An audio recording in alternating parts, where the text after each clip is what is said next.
बिस्मिल्लाहिर्रहमानिर्रहीम। अस्सलाम वालेकुम दोस्तों, उम्मीद करती हूँ कि आप सब खैरियत से होंगे। वीडियो शुरू करने से पहले आप सबसे रिक्वेस्ट करूँगी कि अगर आपको मेरी वीडियो पसंद आए तो वीडियो को एक लाइक, और मेरे चैनल को जिन्होंने अभी तक सब्सक्राइब नहीं किया उनसे गुजारिश है कि चैनल को सब्सक्राइब कर लें।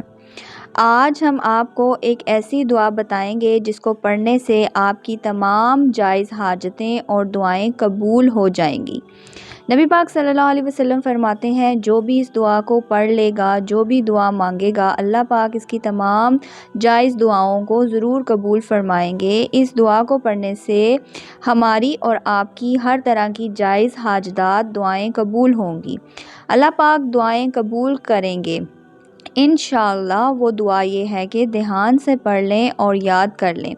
ये बेहतरीन गिफ्ट है, अपने बच्चों को भी याद करवाएं। हदीस शरीफ में आता है कि आप सल्लल्लाहु अलैहि वसल्लम फरमाते हैं, जो आदमी 25 मरतबा या 27 मरतबा रोज़ाना ये दुआ पढ़ ले, वो दुआ ये है कि अल्लाहुम्मा गफ़िरली लिल मोमिनीना वल मोमिनाती वल मुस्लिमीना वल मुस्लिमाती 25 मरतबा या 27 मरतबा पढ़ ले तो आप सल्लल्लाहु अलैहि वसल्लम अपनी मुबारक ज़बान से फरमाते हैं कि अल्लाह ताला इसकी दुआएं कबूल करेंगे और इसकी बरकत से आसमान से रोज़ी भी उतारी जाएगी और लोगों को भी मिलेगी। इस दुआ की बहुत बड़ी फ़जीलत है, इसलिए कि दुआ याद कर लें और तर्जमा भी जान लें। आप इस दुआ को तर्जमे के साथ भी पढ़ सकते हैं। अल्लाह पाक मुझे माफ़ फरमा दे और मोमिन औरतों को और मोमिन मर्दों को माफ़ कर दे और मुस्लिम मर्दों को और मुसलमान औरतों को माफ़ कर दे। 27 मरतबा ये पढ़ लें, आपकी दुआ इंशाअल्लाह कबूल होगी। अल्लाह पाक हम सब की जायज़ दुआओं को कबूल फरमाए। ये वो अल्फाज हैं, अगर आप इसके साथ जो भी दुआ करेंगे वो इंशाअल्लाह अल्लाह के हुज़ूर ज़रूर कबूल होगी। और हमारा ये अकीदा है कि आप सल्लल्लाहु अलैहि वसल्लम ने जो भी कहा सच कहा। हमारा ये यकीन है कि वो गलत नहीं हो सकता। आप इस अमल से दुआ मांगे, आपकी जो भी दुआ होगी अल्लाह पाक के हुज़ूर ज़रूर कबूल फरमाएंगे। आप अपने गुनाहों को ना देखें कि मेरे गुनाह बहुत ज़्यादा हैं, मैंने सारी ज़िंदगी नाफरमानी में गुजारी है। अल्लाह पाक की रहमत से मायूस ना हो। जो अल्लाह की रहमत से मायूस होता है वो कुफ्र करता है।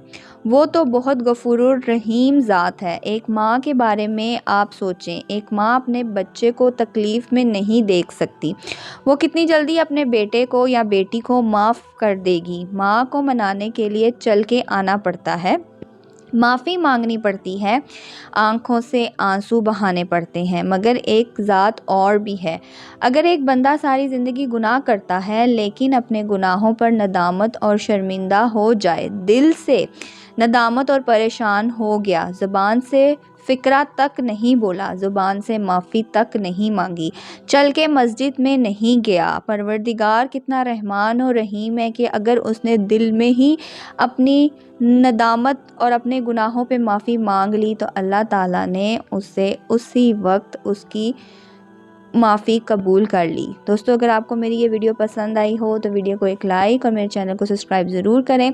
जिन्होंने अभी तक मेरे चैनल को सब्सक्राइब नहीं किया उनसे गुजारिश है कि चैनल को सब्सक्राइब कर लें, बेल के आइकन को प्रेस कर लें, जिससे आपको लेटेस्ट वीडियो का नोटिफिकेशन मिलता रहे। दुआओं में याद रखें, अपना बहुत सारा ख्याल रखें। इंशाल्लाह मिलती हूँ आपसे नेक्स्ट वीडियो में। अल्लाह हाफ़िज़, जज़ाकल्लाह फ़ी ईमानिल्लाह।